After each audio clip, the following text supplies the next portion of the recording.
There is something on your bathroom wall right now that you have been trying to kill for years. You have never gotten a good look at it because the moment the light comes on, it is already gone, moving across the tile in a blur of legs so fast and so many that most people describe the experience the same way. A flash of movement, a sharp intake of breath, and then nothing but the wall where it used to be. Your first instinct, which is completely understandable and shared by the overwhelming majority of people who encounter this animal, is to reach for the nearest shoe and end the situation as quickly and decisively as possible. Before you do, I should mention something critical. The creature you are trying to kill is not your problem. It is the only thing standing between you and everything else that is living in your walls right now. And most of those things are far more deserving of your concern than the one you can actually see. Today, we are going to talk about the house centipede, what it actually is, what it is actually doing in your home, and why the science behind its presence tells you something true and important about the space you live in. Let's start with the legs, because they are the first thing anyone notices, and they are the thing most responsible for the reaction this animal produces. The house centipede, known scientifically as Scutigera coleoptrata, carries 15 pairs of legs, 30 in total, each successive pair longer than the one before it, with the rearmost pair on a mature female reaching nearly twice the length of her entire body. Those legs exist for one purpose: speed and capture. The house centipede can sustain speeds approaching 1.3 feet per second across a flat surface, fast enough to cross a standard bathroom in under 2 seconds. It runs equally well across walls and ceilings, changes direction mid-stride in response to the movement of prey, and hunts using a pair of modified front appendages called forcipules, structures that function simultaneously as gripping claws and venom delivery tools. When the centipede catches prey, it wraps its long legs around the target body to prevent escape, drives the forcipules in, and injects a paralytic venom that immobilizes the prey almost instantly. This happens in your wall cavities, behind your baseboards, in the gaps around your plumbing, and under every appliance in every dark, damp space in your home. Now let's talk about what it is hunting, because this is the part of the house centipede's story that changes the entire way you think about finding one. The house centipede's preferred prey reads like a precise inventory of everything a homeowner least wants in their home. Cockroaches, including the egg cases and newly hatched nymphs that are too small for most conventional traps to capture. Silverfish, the fast-moving scale-covered insects that feed on paper, book bindings, stored clothing, and the adhesives in your wallpaper. Spiders, ants, carpet beetles, bedbugs, termites.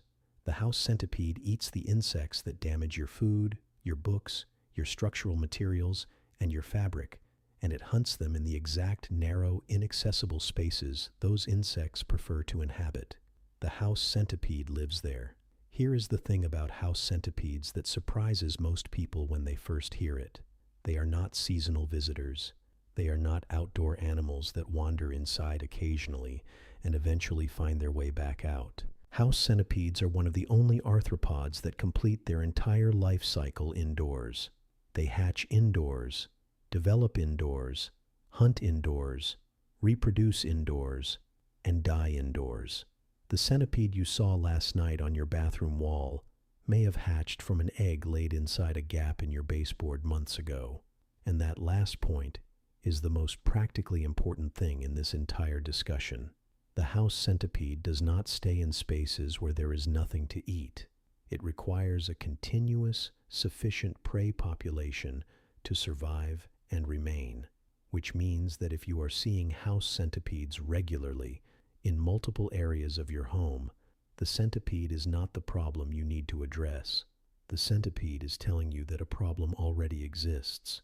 More centipedes means more prey. More prey means an established pest population somewhere inside your walls, your basement, your crawl space, your attic insulation, a population that may have been building for months without producing any visible sign at the surface level.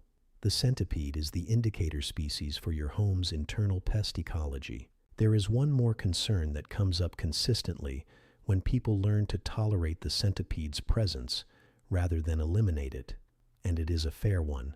The house centipede is venomous. It has to be, because its venom is what paralyzes the cockroaches and spiders it hunts. But the forcipules that deliver that venom are built for small arthropods, not for human tissue. They lack both the mechanical strength and the geometry to penetrate intact human skin under normal conditions. On the rare occasions when physical contact does occur, almost always because someone accidentally pins the animal against their body, the result is a localized reaction roughly comparable to a mild bee sting that resolves within a few hours. You are not its prey. You have never been its prey. Every time this animal races across your wall at what feels like a threatening speed, it is fleeing from you, not moving toward you. So what do you actually do with this information? If a centipede appears occasionally in a single room, the most useful and scientifically supported response is to leave it alone. It is performing work in spaces you cannot access, hunting prey you would not want undisturbed, and the discomfort of seeing it is real, but so is the service it is providing in the dark behind your walls every night. If centipedes are appearing frequently across multiple rooms, treat that pattern as the diagnostic signal it is. Check for moisture, because centipedes require humid environments, and the same conditions that sustain them also sustain the pest insects they feed on. Fix any leaking pipes. Improve ventilation in your basement and crawl space. Seal gaps around baseboards and foundation penetrations. These steps address the underlying ecology rather than the surface symptom. When the prey population declines, the centipede population follows it downward on its own because the food supply can no longer sustain the same number of hunters.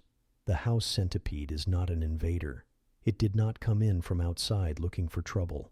It evolved over hundreds of millions of years as a predator of the exact insects that human structures attract, in the exact interior spaces those insects prefer to inhabit, and it has been performing that function in built human environments for as long as there have been built human environments. It is, by any practical measure, working for you. The next time one appears on your wall at 2 a.m, 30 legs moving in that unsettling coordinated wave, take 1 second before you reach for anything.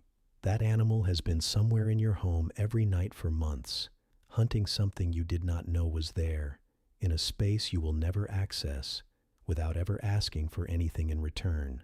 What it was hunting is still in there, and without the centipede pursuing it, it is going to keep moving around undisturbed.